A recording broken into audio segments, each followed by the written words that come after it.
Thank you so much for joining me again for Kasia's Voice.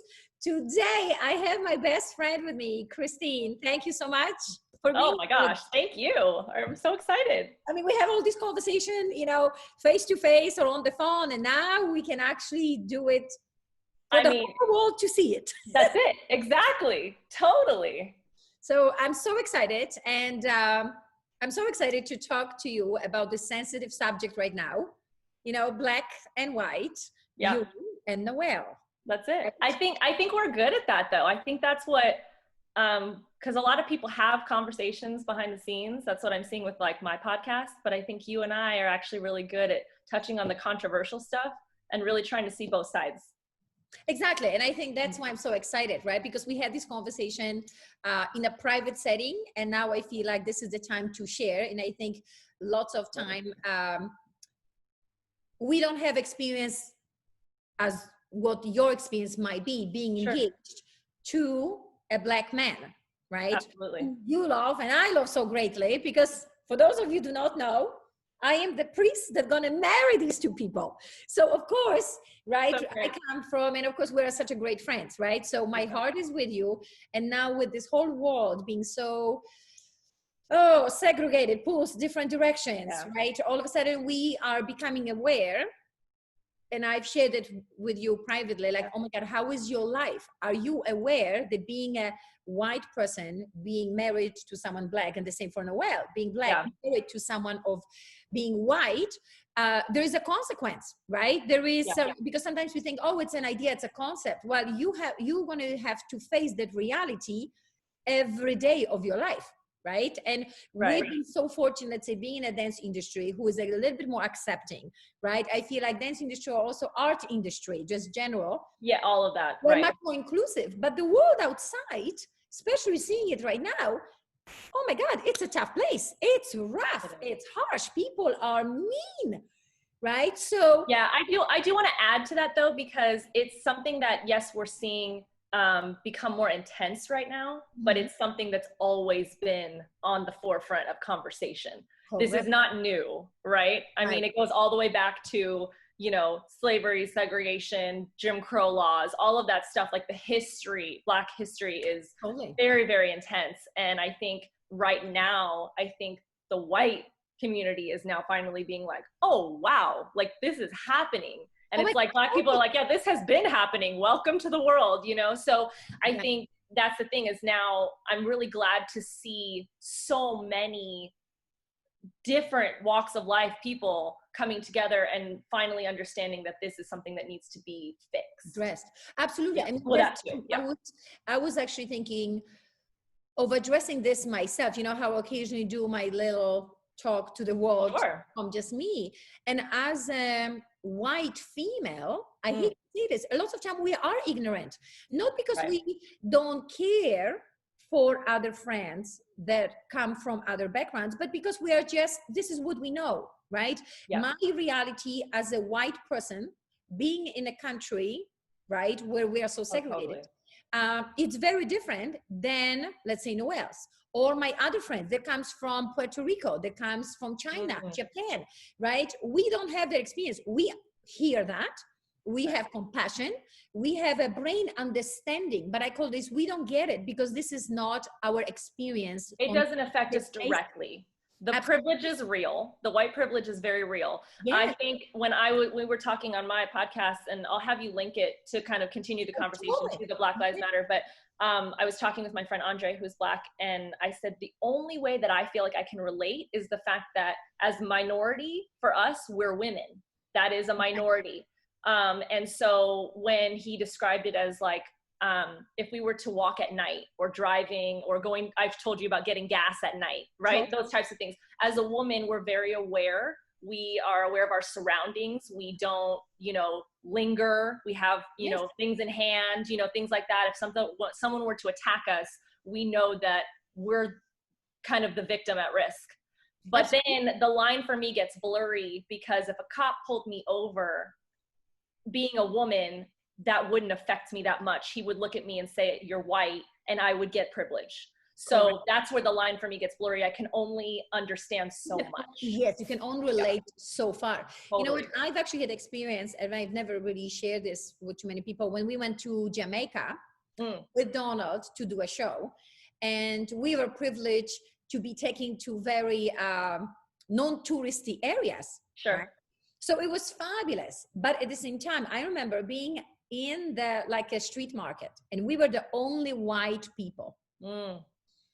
And all of a sudden, for no reason, people were nice, people were pleasant. You just felt almost unsafe because you do not belong.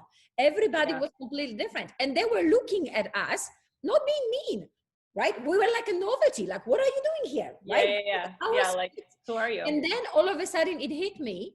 This is probably how our friends who are not white feel in this country, that majority of people are white.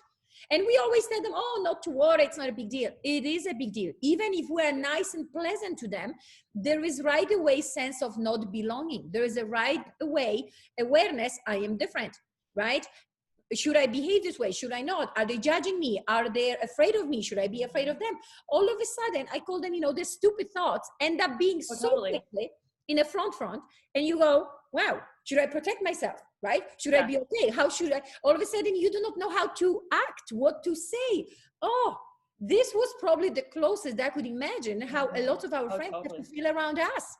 Yeah, it's intense. I mean, to think about all of those things that you have to go through in your head before act, you become so much more self-aware, which is a good thing. But I also think it's just a hindrance to have all of that in your head and not be able to just act how you feel free. Yes. And you know, it's very imprisoned.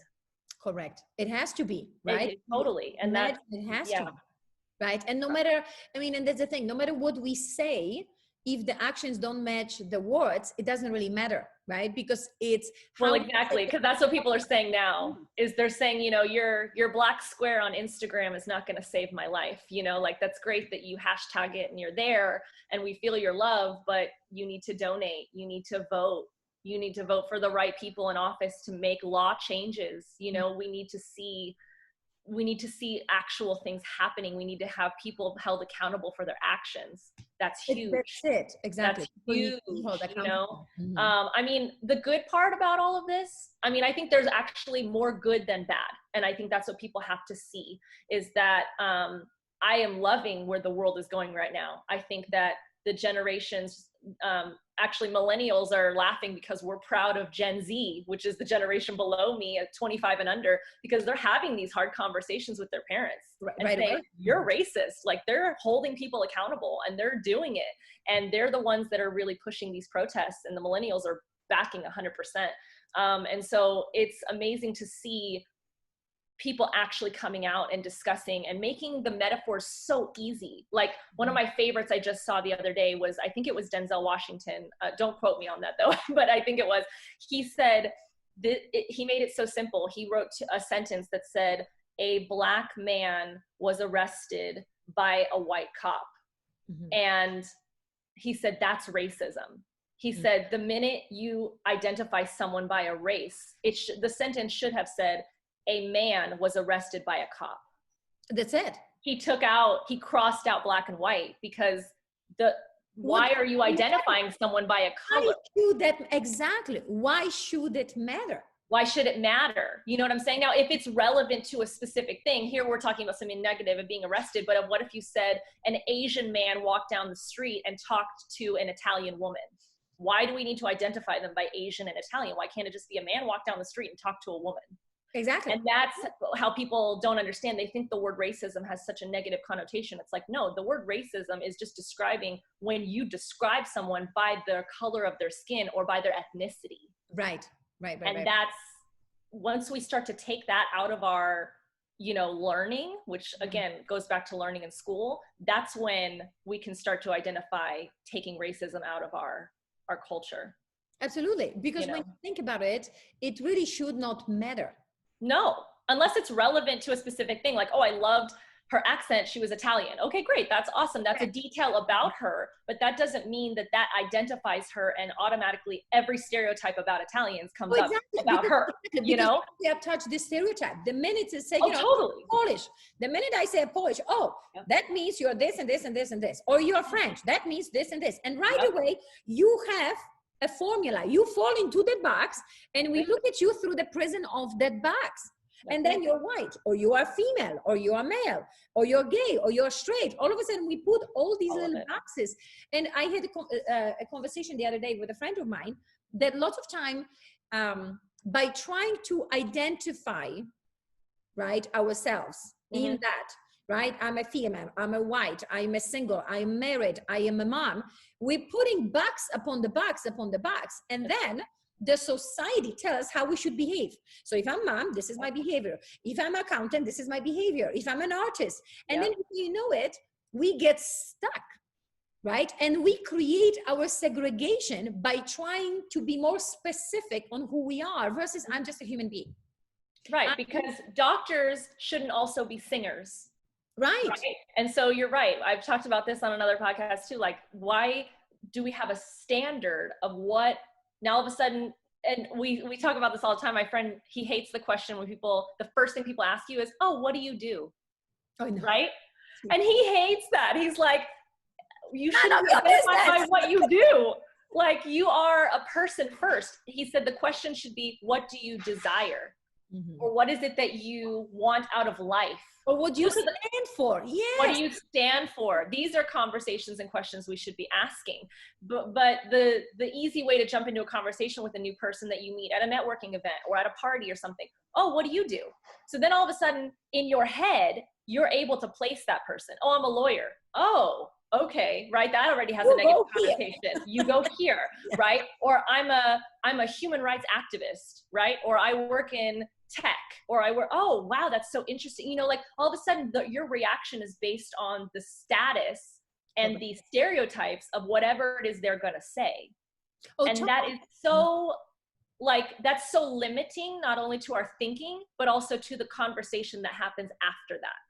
Oh, absolutely. Because you already have a particular idea without knowing that person. You already assume this is what they're going to do. This is how they're going to behave. So now sometimes we don't even talk to them about other stuff because we're already into the box.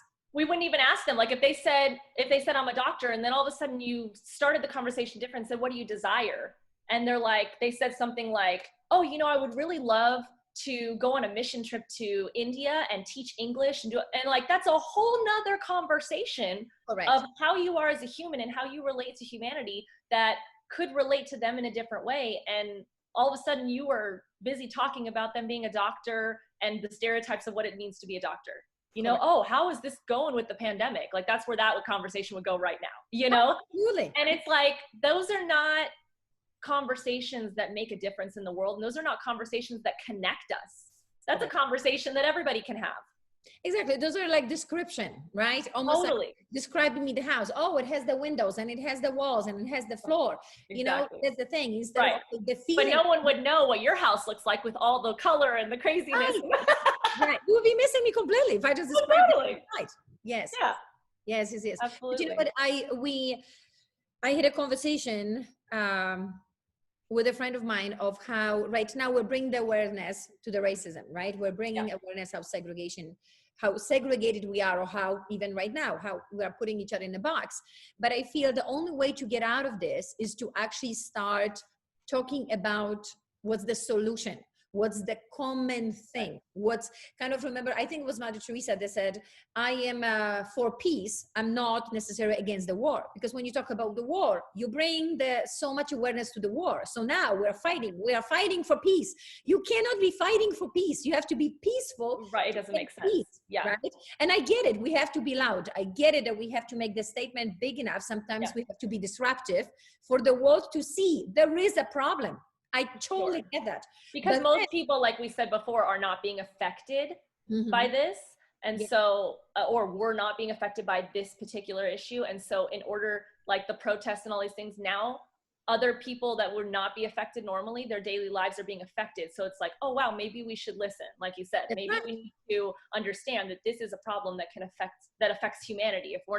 If one of us isn't free, we're all not free, kind of thing. Exactly. Right? I mean, and there's the thing. Now I feel like, okay, we bring the awareness, right? This is where we're at, but then we should be shifting to the conversation. Okay, now how are we going to move forward from this? What would be our common thing? Let's say, like I had a conversation with Jean-Marc, right? Yeah. On other conversations, and we talked about dancing or art. A lot of time I feel we are not as segregated because we are so concentrated on, if you like to dance and I like to dance, let's do it together. I don't care how you look, where you come from. I don't really look at the background. We just have a one common thing that it's more important than everything else. And I feel like to move forward, we will have to find the common things among all of us. Absolutely. I mean, it could be as simple, the love for the family, the love for one another. We have the same feelings. It doesn't matter where you come from. You want to be loved. You want to love someone. You want someone to hear you. You want someone to respect you. You want someone to appreciate you. Absolutely. No matter where you come from. That to me is the basic human values, desires. Like that's the thing. Like underneath it all, we all crave the same things. Totally. So I think you're right. I think when it comes to, all of the noise and things that's happening right now, but I think what you're talking about is like Oprah just put out like a part 1 of where do we go from here? Right. So the people that, someone as big as Oprah, and also she is African-American, like to be able to have those types of people that guide us, in the next phase of what it is that we do now. I think the biggest thing we can do, a lot of things that are going on social media, again, it's donate, right, to organizations that can help on a minor level, so that's happening all over the United States. And then also voting, like this is one of the biggest years for voting. So if you don't agree with the political people in office, if you have a mayor or a senator or a governor or whatever in your state that can make a difference, that can really bring something to Congress, that it's still a democracy after all, as much as we can have a whole nother conversation on that. As long as we get a vote, then those people need to be put in place so that they can help make the actual change that needs to happen, like changing a law and making sure that, certain people are protected over other, or whatever. Yeah, they were putting the right people on the right places that they can make a change, right? Because a lot of the people that are in office right now, it's about money. And when it's about money, humanity goes away. Correct. I mean, and we have those conversations. The world have become so greedy and so money oriented that we lose the humanity to a dollar, right? We're only thinking of the dollar, and dollar, frankly, does not make us any happy. And dollar creates a segregation. Dollar creates, you belong here. I can take advantage of you here. How much money? We look lots of time at people, how much value do you bring? And not value as feel or the relationship between us. It's a monetary value. Do you bring a monetary value to my life? And it's sad. It's so terrible to see that. Oh, totally. No, right? Totally. Yeah. We were talking before about how you're going to marry us, and we're very excited. Yes. I remember that day too when we asked you. It was such a surprise, and we just knew that you had to be a part of that day in a very unique way that only you could do. And I was like, I just see you just running the show, basically. that just makes sense to me. So yeah, that was so sweet of you guys to ask me. And yeah, trust me, I will remember that moment because I was feeling a little bit left out, and I think I shared I know, because on some other interview, because you chosen your bridesmaids and everything, maid of honors, and you're like, oh. And I'm like, what's happening to me? Where is this going? And then I'm like, whoa, I'm going to be running the show. Because I told Noelle, I was like, if I don't tell her a Gatsby, I was like, she's going to lose her mind. I was like, she's not going to get what's going on. My close friends are getting married and I'm being left out. Like, I know that I'm busy. I know that, I'm not always accessible, like, on the snap of the fingers, but I will make it work. Oh, totally. But you were asking before just like how it's affecting us. Exactly. And I do, yeah, go ahead. No, you go ahead. Yeah, please. So I wanted to just discuss a little bit about what's happening in our house, because it is a little bit different, but it is still it's still the same issue. It's just a different part of the issue. Okay. So for Noelle and I, our relationship has always been what works for us, and we don't let society and whatever's happening outside get in our heads or in the middle of our relationship. Perfect. And so that's been very successful so far. When it comes to something like this, it's like, well, how do you block that out? But I decided to go and be based off of how he was feeling, because this was affecting him first and foremost, and it would affect me based on how I need to be a supportive fiance to him or partner. And he wasn't really, he was, you know, listening to a lot of the news and doing different things, but he wasn't really posting a lot, and he was kind of, you know, not talking about it, and saw when we did our interview and we talked about that, but he didn't really say much. And so finally I confronted him about it, because my mom asked me, how's Noelle doing? And his story was so unique that I was like, you have to share this. So he doesn't really want to get on camera and share it, but he told me I could. No, because that's it. He's the quiet one. He is, and he loves to be crazy one in the family. I mean, you know, that's we're a good balance for each other. But essentially, for those who don't know, Noelle is Haitian. He's from Haiti, and so for the first 15 years of his life, he lived in Haiti. And he had a grandfather who was very successful in a lot of businesses over there. So he actually, you know, was very well known around the country and had a lot of protection. So in his sense, almost had his own privilege in his own country. And of course, he's Black there. So most of them are, you know, there's white Haitians as well, but he was a majority. So that wasn't really an issue. And he mentioned to me that when he moved to this country, the first time he had to fill out an application for like a job or something, when he had to put his race. Like you just said, when we talk about, are you single? Or what color are you? What do you know, all these things, we automatically, this is the first time he'd ever seen that, where he had to check a box of what he was. And that was already jarring. Yeah, there was that surprise, like what's happening? Oh, yeah, we don't do that in other countries. Right. And so he moved here with his mom and his brother when he was about 16 and started going to high school. Yes. And he was in Boston, Massachusetts. And so a lot of Haitian population over there, that a lot of them go there or they go to Florida. And he was in school one day and someone said the N-word. And it was a lot of white people around, so they assumed they were talking to him.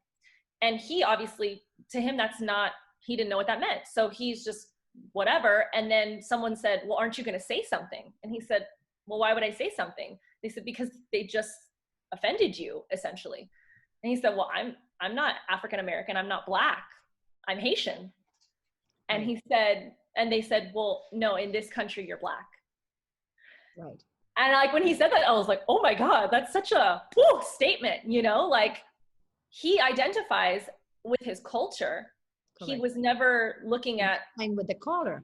Yeah, the color. Yeah. He's like, all of the Haitians are Black, most of them. So why does that matter? Like, what's the big deal? Yes. Right. But here there was all of a sudden this aggressiveness, there was these name callings, there was a stereotype of what a Black person was, you know, or is. And so he said it in a way that was so unique, and I was like, wow, this is so crazy. He basically had to learn how to be Black in this country. Right. How does that even make any sense? Yes. You know, because he felt like he had his own version of like a privilege when he was living in Haiti, and then he came here. And all of a sudden there was this world of segregation and American history, slavery, and all of these things that he had no idea about. He had learned about US history, but right. I mean, you know, but it was also heartfelt because he was not being affected by it. Mm-hmm. Totally. So now cut to, because now he's been in the United States just as long as he was in Haiti, because he's 30, so 15 and 15. And now 30 years old, you know, he has his life together and all these things. But now he's saying, he's looking back. We had great conversations with our friends at dinner the other night. And he said, you know, when I think about it, I probably would have made certain decisions in the last 15 years in the US differently. I would have taken more risks, he said, because he learned what it meant to be Black in this country. And he didn't want to push the limits. He, as you know him, that's why we love him so much. He dresses so great, and he is. Oh my God, he wanted to learn the language. He didn't want to have, you know, like slang and all these things. And also, he has a great accent, so it just kind of works with his charm. But he wanted to be able to create a positive persona of what it meant to be Haitian, to be Black, all of that stuff. And he knew that that would lead to a positive life for him. So he never put himself in situations where he would get arrested or something like that. Now, getting pulled over, he has just as much a chance as anyone being Black. Correct. If the guy thinks that he's aggressing him or whatever. Yes. But he said, him saying that he would take more risks almost like hurt my heart a little bit, because it's like, wow, you know, like he's already done amazing things and this is just the beginning. But who's to say what living our potential really is? Correct. You know, and the fact that in the last 15 years, there are certain things that he had to think twice about whether or not he was going to do at its full advantage, because he might be looked at differently, or he might be aggressed, or he might be put in a situation that he doesn't want because he would be going for something. Right, because there's a consequence. There's a consequence. And that is so hard to understand, because we tell people, we tell our kids, you can do anything you want to do. And so to know that there's that limitation, you know, it's hard to accept. And I think that's where the basis of all of this comes into. But you know what I think? That's in everything, right? When you think about it, right? And of course, we're talking about Black men, let's say, or Black people versus white people. Yeah, or Black women also. Yeah. Right, but when you think of as women, a lot of time there is a limitation. Yeah. Being a female.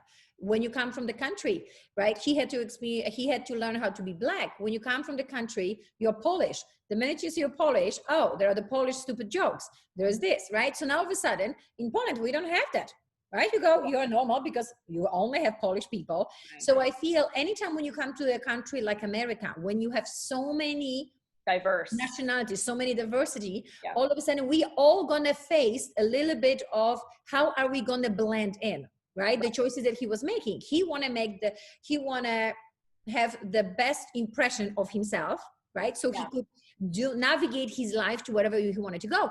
Each of us to a certain degree have to do the same thing. Because if we would be living the way we lived back home, well, there would be no reason to be here.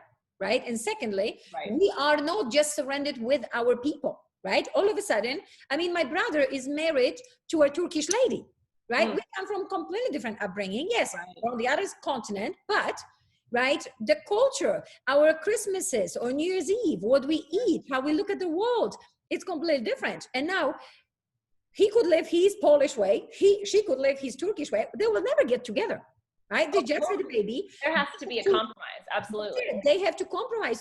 So to some degree, I feel like it's almost unavoidable that some things we have to loosen up. Some of this is how we did back home, have to be loosened up to create togetherness. But also we shouldn't have to loosen up so much. We try to, like that my Turkish wife of my brother going to try to become completely Polish, or my brother going to try to pretend like he's Turkish. You don't want to change someone. Exactly. And I feel that's what's really is happening a little bit, that instead of allowing ourselves to be the best version of ourselves in this fabulous country and try to go, okay, I can take a little bit here and a little bit here. And now if I behave this way, I could, you know, be friends with these people and these people. Yes, we have to loosen up our strength as individual coming from a particular heritage, because now we are creating a big pot and we want to be together. And I feel there's still this tug of war all the time, right? And people are almost like we're fighting our battles. Like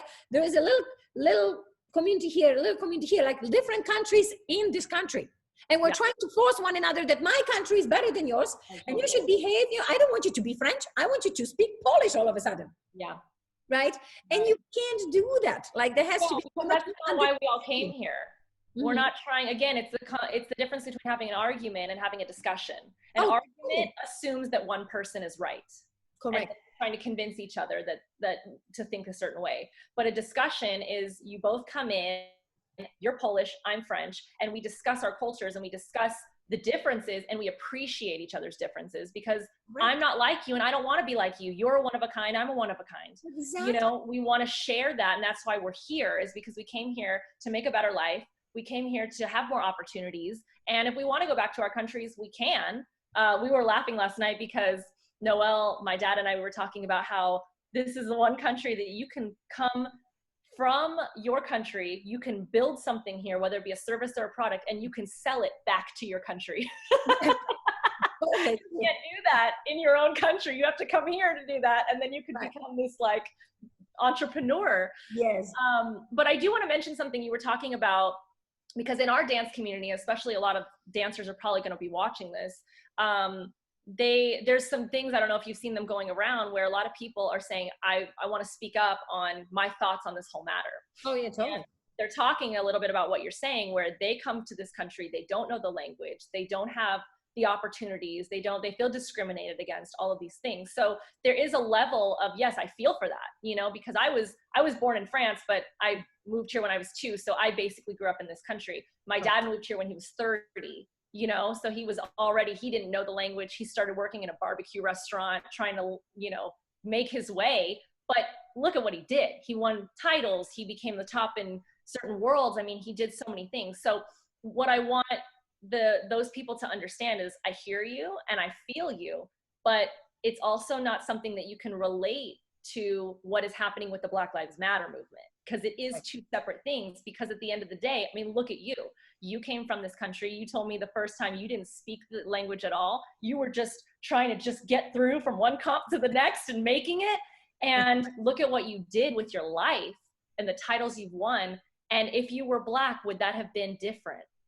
Well, exactly. That's the thing, you know, and for white person, they still have a privilege. I mean, we don't even know the answer to this, right? Because we do not know how difficult that is, right? Yeah. Because now, yes, it's difficult when you come from the other country. Oh, totally. And I'm not negating it.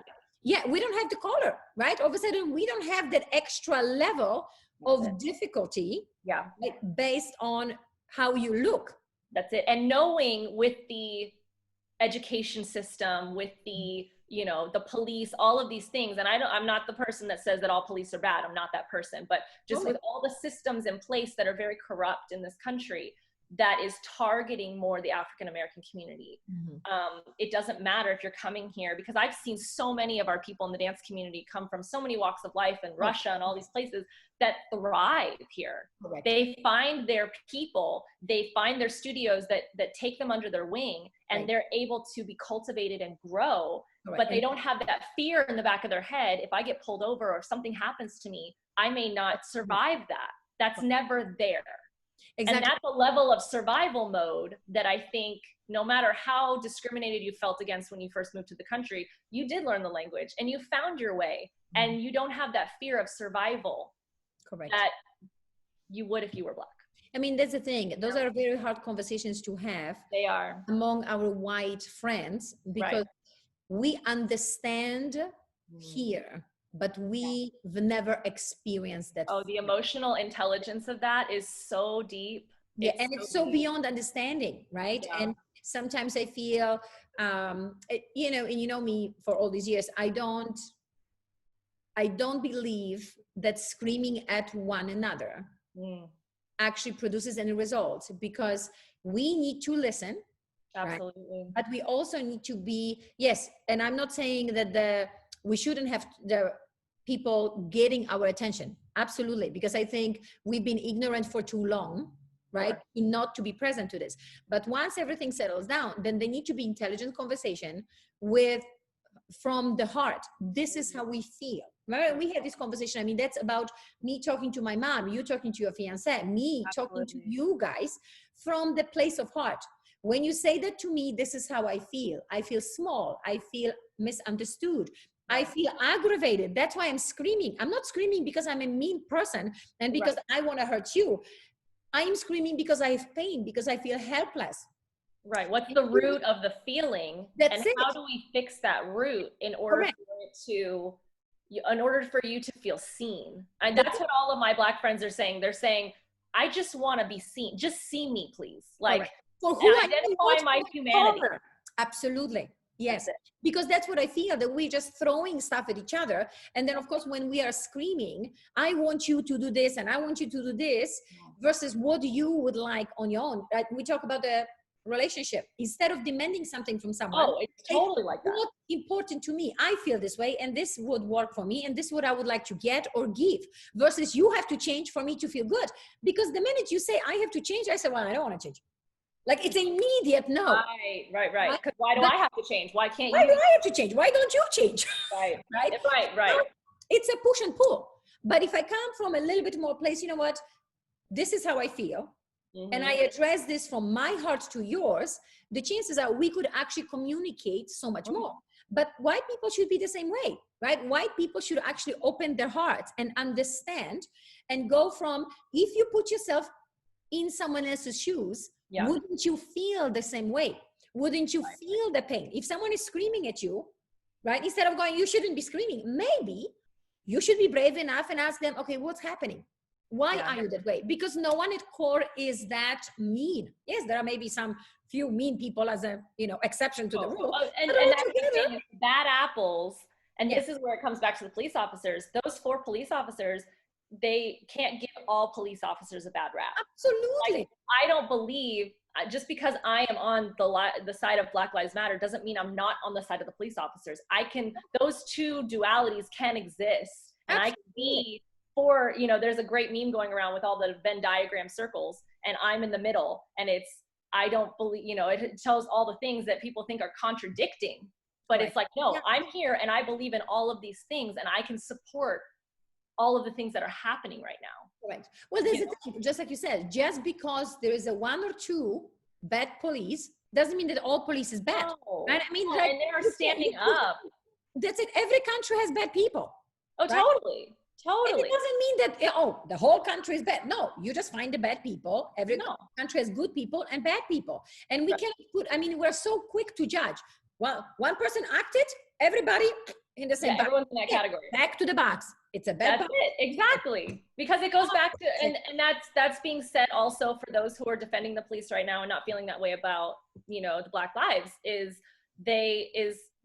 well, what about black on black crime? What about this and that and the other? And it's like, well, but just because you have the Black community, some of them in the Black community that have not had the best upbringing, that were, brought up by gangs, and that were, told to sell drugs to survive and all of these things, you can't put them in the same category as those who are thriving.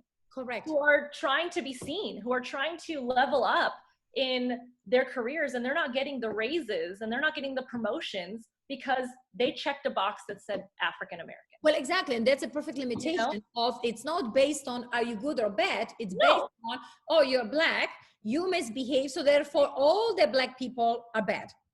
Right. One policeman did something wrong, and now all the police are bad.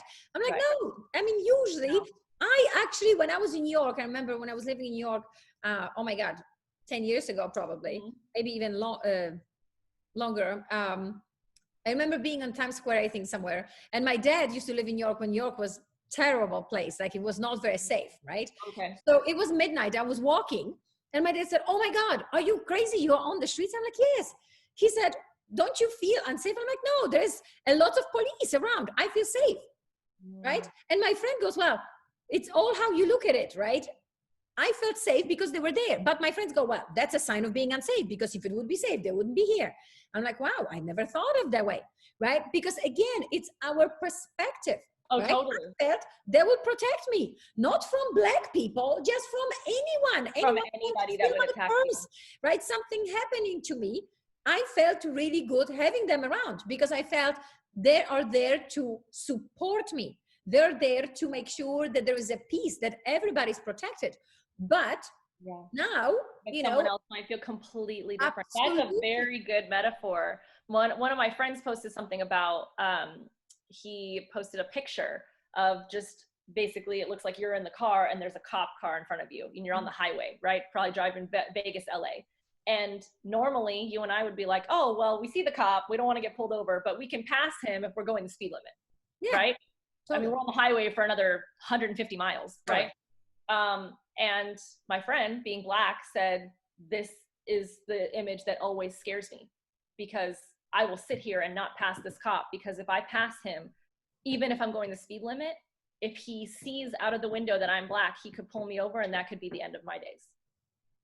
Wow. You even, I mean, that never crosses our mind. If anything, the first thing I think of, and this is so completely Hollywood movie, that a cop would pull me over, even if I was going 5 over, and I would be like, oh, I'm sorry, I didn't know, or whatever. You know, I don't know if I'd play dumb, but I would definitely not, you know, I've been pulled over once in my life, and it was because I was rushing to the hospital because my brother had just broken his leg, and I didn't stop at a light, and he pulled me over, and it was like 8 p.m., so it was dark, and he goes, you didn't stop at that stop sign. And I'm like, I'm so sorry, my brother, you know, he just broke his leg. And, oh, is he in the car with you? No, he's at the hospital, and I'm running to get there, and I apologize. And okay, well, just know that that's a warning. Now, granted, I had nothing on my record. It was the first time I'd ever been pulled over. But still, it doesn't matter. Like, I was never worried that he was going to hold me, detain me, ask me tons of questions, to ask me to step out of the car. That was never on my mind, ever.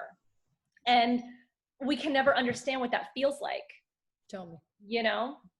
So it's crazy. I know. It's just crazy. But it has to start. It's funny because we come from different countries. So you know, I know so many people that do. And hearing Noelle's story with that as well just clarifies that this country really, in the schools, we teach Columbus discovered America, right? And then Black history starts with slavery. That's it. Boom, done.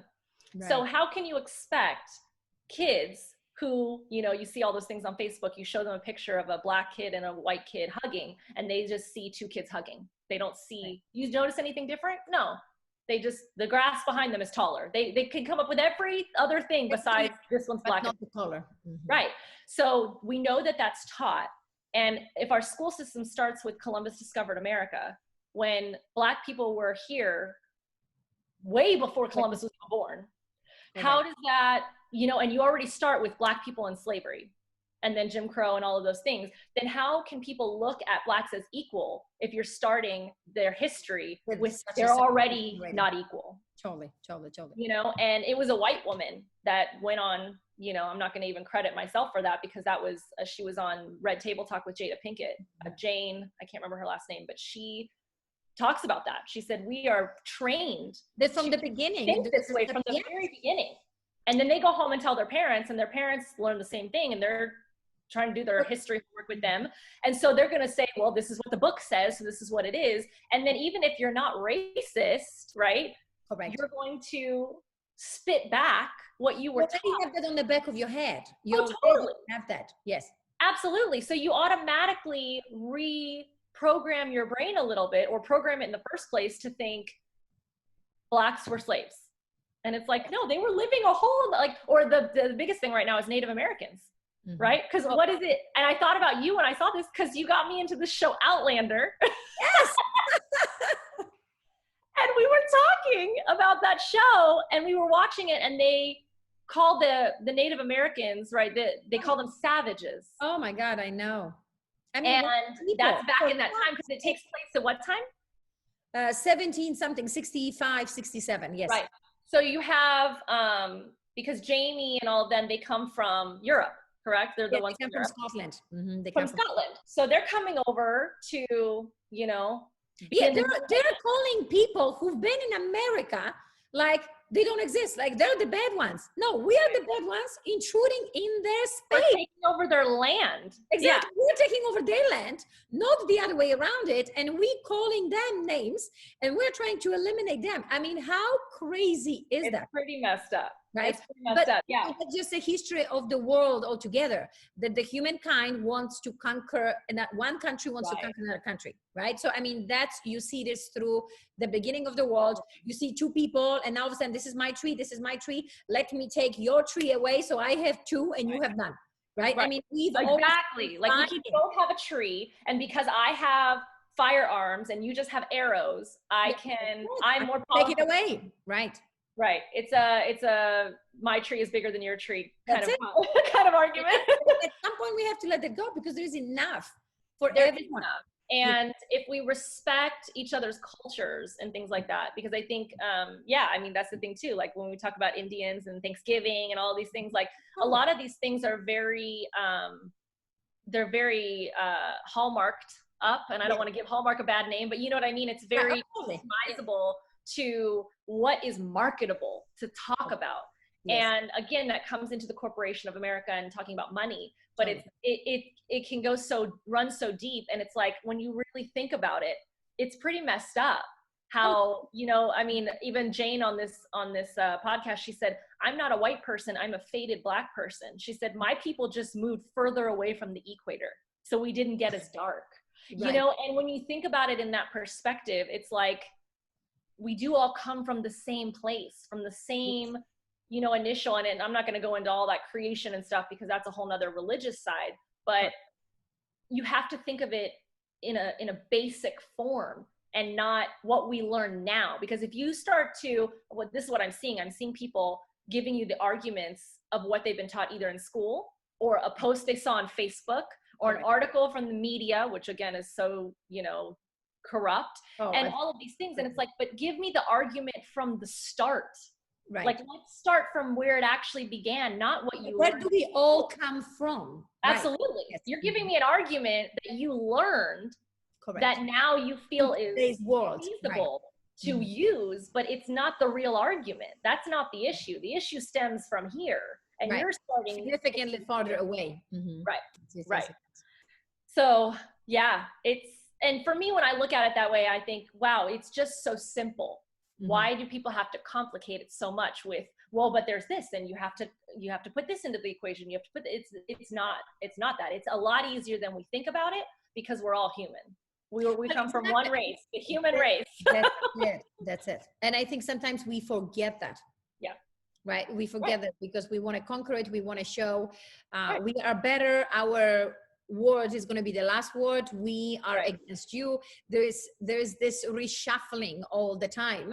Totally. Right? Versus or just learned behaviors that when you get trained for so long, that even if you fight against it, you know, there's still this like, oh, well, that makes me uncomfortable. Why does that make me uncomfortable? You know, like the biggest thing I can say right now is we're kind of going back out into the world right now after this pandemic. And I can't speak anymore. Like, I get out of the car and I'm like, should I be wearing a mask?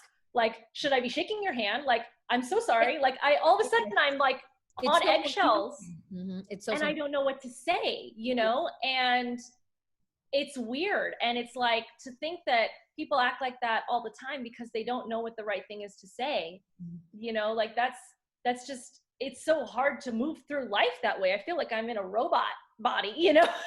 But you know what? I think the big part of it right now, we all have to rediscover us. We discover our way of being, what's right, what's wrong. You have to ask yourself, you have to talk to your friends, right? Because now you can see some people are so scared, some people aren't. Some people, you know, would say, oh, the Protestants are good. Some people not. Some people are against the police. And all of a sudden you're having all these intense conversation about, and then when you're quiet by yourself, you go, well, where do I stand? Right? Because this person says this person says this. And where do can I take a little bit of here and here? Or am I on this side? Am I on this side? Like, I feel this is a huge time with all the emotions going on of self-discovery. But otherwise you're confused, right? It's like, I want to, but I'm scared. Maybe, you know, it's not so smooth.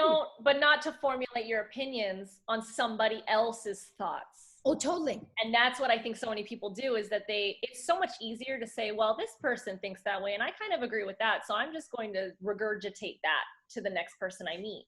And it needs to go into your head, it needs to be absorbed, it needs to be sorted, and you need to make a folder in your own place of what do I believe in. Yours, exactly. Yeah, because otherwise you're really just encouraging the thoughts of someone else. And if you don't vibe with that, you're part of the problem, not the solution. Exactly. And I think, you know, I think lots of times I've noticed that we follow the things how they've been done. My parents have done this, my grandparents, so I do. And then if you ask yourself, but why? Right. All of a sudden you go, what does that mean? Like, I mean, perfect example, being married. What does it mean to be married? Why do we want to get married? What does that mean to you? Oh, because everybody gets married. Okay, that's great. But, you know, if everybody's jumping to the fire, would you jump into the fire? No. right? It's such an obvious. But then with the marriage, right, or anything, relationship, right? Hollywood makes it look so beautiful, and this is how it should be. And I'm gonna be completely transparent here that I have fallen victim to that, where I watch movies and I see how a husband should treat a wife and a wife should treat a husband and all of these things, and I'm thinking, well, if my fiance doesn't say this to me, then now all of a sudden I'm upset. And I'm like, but why? Why am I upset? Right. Like, exactly. I'm putting stereotypes of something else onto what I think he should be, and he's a completely different person. Correct. And you have a completely different relationship. Absolutely. Right. Absolutely. So yeah, so it doesn't matter how strong we are in our thoughts, and even how much we want to have these conversations and be open to discussing new ideas. We have to remember not to keep the habits that are not fulfilling our future, that are not to react, not to be so habitual. Yes, we're all creatures of habit, right? Of doing and habit, not just doing stuff, but thinking in the same way, right? And now, because of world being so almost like flipped upside down, now you sometimes go, wow, should I be feeling this way? And why do I feel this way? Right? So like you said, now you just have to process it and then come up with your own version of this is what I feel, this is what's right for me, and then act accordingly. Absolutely. Because I feel like we say we're this, and then you go out into the world and everybody does something and you get pulled into that stream. Almost like a little boat in a big, strong river, and the boat goes somewhere, versus saying, no. The river goes this way, but this is my path. And sometimes it might be a little lonely path in the beginning, but then you're going to find people that have the same direction. Versus if you're always going with where the flow is going, you're never going to even feel good about yourself. That's why I feel so many people get depressed. So many people lose their way of being because they don't do what they wanted to do. They follow someone else's, and then it's too late. You are way far gone when you realize, oh my God, this is the wrong path. I've been going on that path for last 30 years. I should be doing someone else happy is not going to make you happy, and then you're going to realize that too late, and you're going to have to resentment. You're going to have resentment towards the person, towards the situation. Yeah. But I'm encouraging people right now to, like, if you're feeling something, feel it. Like, don't push it under the rug and say, oh, I shouldn't be feeling that, or that's uncomfortable. That's the biggest one, is be ready to step into newness, like new ideas. Just because you were raised a certain way doesn't mean you have to think like that your whole life. Absolutely. Be okay with accepting, maybe I'm not like my parents. Maybe I don't think like that. Maybe I am different. And explore what that means. Correct. Give yourself permission to be okay with that. Yeah. And it's going to be vulnerable and it's going to be weird, but that's the only way that you will change and create a better you and a better future you, because otherwise, my advice is don't put kids on this planet that are going to think in a way that's not going to progress the world forward, because we don't want to deal with those kids. That's the thing. That's the progression of the world. If we would all think exactly the same as the previous generation, we would have never been where we are. Oh, totally. We would have been way technology. We didn't have any of that. Right. Yeah. So that's the thing. As uncomfortable we are with the change, or kind of accept I'm uncomfortable. It's okay to be uncomfortable, because then when you're uncomfortable, you have to make some choices. And sometimes you're going to make bad choices and you go, you know what? I've chosen this. I don't like it. You can always choose something back. Oh, right? Totally. Or something different. You can always change. But, and I feel as long as it's your choice, you feel like you're driving, just like driving a car. If you're the one driving, you go, oh, I made the wrong turn. I turn somewhere else. Right? It's as easy to make left turn as it is to make a right turn. Right. But sometimes we just, but you have to go for it. You have to go for it. And you have to go on a path. And I think entrepreneurs think more like that, because we're ready to fail and fail and fail and fail. And because we know it's going to take a lot of failing to get to the success. But we've learned so many things and created so many skills and developed so much of ourselves through that process that it's allowed us, that when we're successful, to be such a well-rounded person. Totally. Because we've done the work. And those who are so scared to not try anything because they're afraid to fail, or those who are afraid to say the wrong thing, like maybe say the wrong thing, but hopefully you'll be in an environment of people that is accepting of maybe the naiveness that you have, and say, listen, let's talk about this real. You really shouldn't speak like that. Or let's explain to you why this is not the right way to think in today's world. And if people are understanding, they can have an open discussion and not an argument about it. And change can be made, and they can be educated on, oh, wow, maybe I shouldn't say it like that. Right. You know, and that's how I think the change can be made. Correct. And sometimes you believe, because you know me, I like people that have opinions. I love people. Sure, I do too. Right? We both are the same way. Yeah, I don't really like a wishy-washy person. Like, if you stand for something, stand for something. Exactly. And tell me, this is what I stand for. Even if it's something that I might not agree, I will respect you for having your own opinion. Now, you can tell me yours, I can tell you mine. And if we are open-minded, we can actually discover, this is how I see it. You see like this. I've never seen it that way. And then we can find our path together, which could be a little bit of this and a little bit of this, right? It doesn't mean that I have to change my mind. And occasionally I could. Occasionally, you open my eyes, or maybe I will open your eyes to, wow, there is another way of seeing it that maybe it's a little bit more attractive to me right now. And then, of course, as we get older, the choices we made when we were younger, what was good for us then, it might not necessarily be good for us as we progress. So our choices, our conversation, our spectrum of friends gonna change, and therefore our life is gonna be significantly more enriched versus, no, this is what I knew when I was 15 and I'm gonna stick to the same thing. You know, I think the biggest thing is religion, because I've seen even my mom, you know, she grew up Jewish, and she did a lot of work on herself in college and tried to decide if she wanted to follow that path. I've seen a lot of Mormons as well that are like, I don't know if I agree with this. But then a lot of them, they're like, wow, I'm so glad I was raised Mormon. This is exactly what I believe. And that's so fantastic. But you have to do the work. And like you said, not just, this is what I believe because this is what my parents told me I have to believe, and this is what they believe, and I love my parents. Like, those things are not related. Like, you can love your parents and not believe what they believe. Those dualities can exist. That's it. That's it. You don't have to. Sometimes you can just agree on disagreeing. You totally. do this, I do this, and doesn't mean I don't love you. It doesn't mean that I don't respect you. And I think in this country, that's a big part of the problem, that when we see that we're different, we lose respect. And no, because they don't think like you. We should celebrate the differences. We should celebrate that I am who I am, you are who you are, and we're proud of who we are, and I am proud of you, and we are just existing together, and we are moving in the same path. You don't have to wear the same clothes that I do.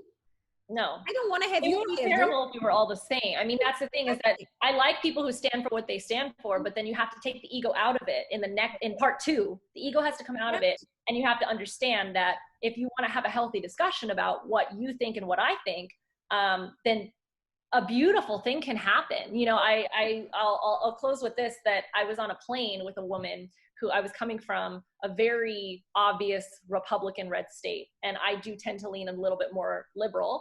And so we sat next to each other and we started having a conversation. She was talking about how she was a smoker, and she goes, I don't know how I'm going to get through this flight without smoking a cigarette. And I said, well, that's interesting. I said, I'm curious, if you don't mind me asking, what made you start smoking in the first place, and why do you feel like, after everything that we know now, how can you still smoke in 2019? Yeah, knowing what you know, right. With everything that we know now. I mean, back in the day, it was cool, whatever, and we didn't know things, but now it's like, it's going to kill you, right? Correct. And at this point, I think she was like in her 70s, and she's like, at this point, I've just committed to it. It is what it is. Back in the day, it was cool, and I smoked, and now I'm just in it, and I've decided it's going to take my life. And I thought, wow, what a way to think. Like, I wasn't judging her, but I was thinking, wow, like, to just almost give yourself to a substance, knowing that this is what I committed my life to. I said, that's dedication, for one.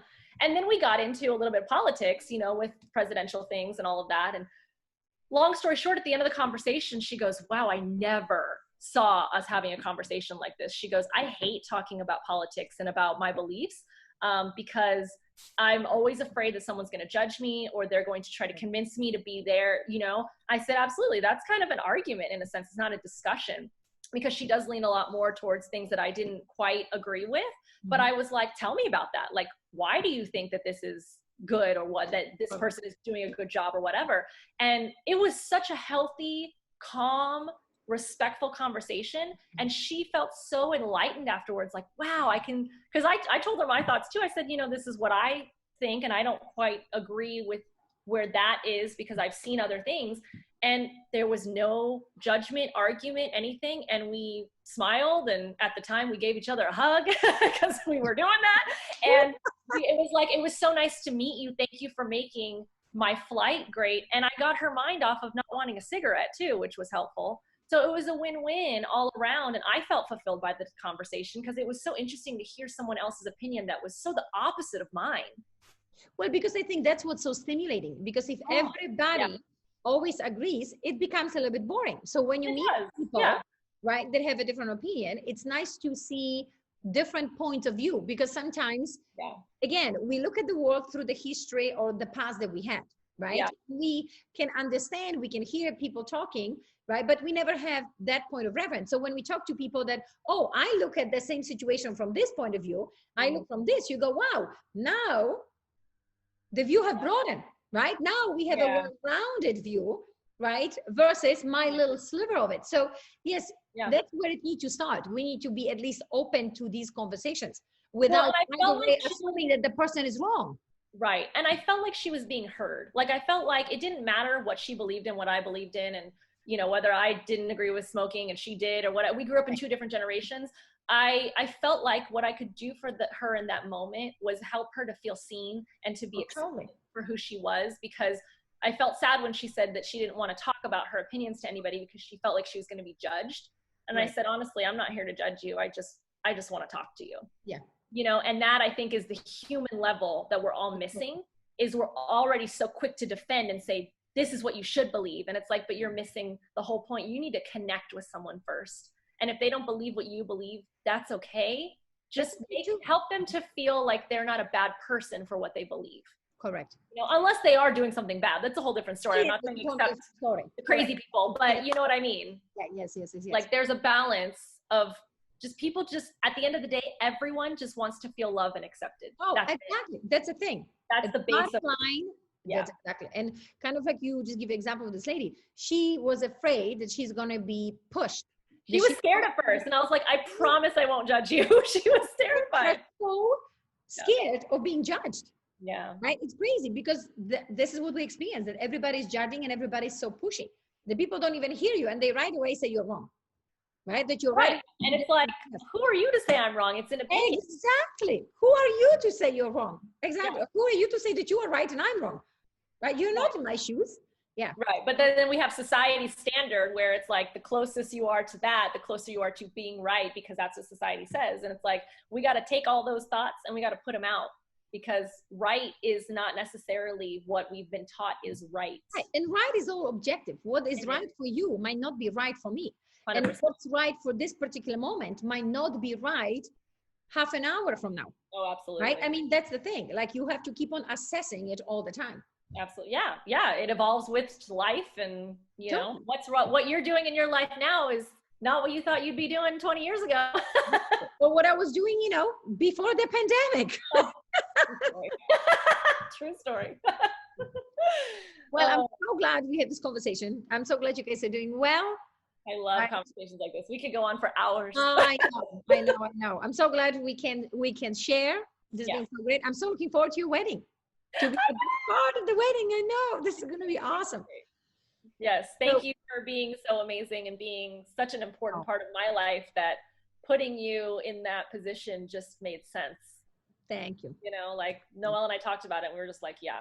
So it means a lot. I love the two of you. Oh my God. Yeah. You know, there's a thing. I like you both for who we are, for who you are at the heart. You know, we have, like, you guys been my house, and I have my bonding moment with Noelle and with you. And I know you still got to know him a little more. I love it. Nice. I love your fiance. I love the two of you. So I feel so fortunate to have you in my life, to be able to share, you know, how you look at the world, because I feel it's even though you're a young person, you are so mature with your outlook on life. And I love that you are open to speak and to share your opinions, and you're open to hear other people's opinions, that it's not you just saying what you think, but actually having guests on your show and respecting their opinion. I think that's so fabulous. So it's much more interesting when you have someone that has a completely different side of things, like you said, because and we can learn from them so much, right? I mean, that's the whole thing. Everybody have their knowledge. Everybody has something of value to contribute to our life. So if we're open to that, I think that's so great. Totally. So my darling, the only thing that it's left, we have to bust a move. Oh, well, don't mind if I do. Right? From one dancer to another. Yeah. Because what I always tell people is you can't be unhappy when you're dancing. Oh, totally. I mean, that's why every conversation, we have to dancing to make you happy. No matter how serious the conversation, we have to release the good energy. Oh, absolutely. You got to shake it off. This is your song.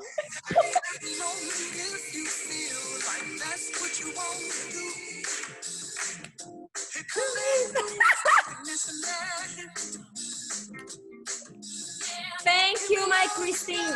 I love you. I love you. You and Joella. You be strong. Be kind to the world as you always are. Absolutely. And before you know it, I'm hoping to give you a huge hug. Oh, it's going to happen together. Love you. Thank you for doing this. You're amazing. Thank you. Thank you. Thank you.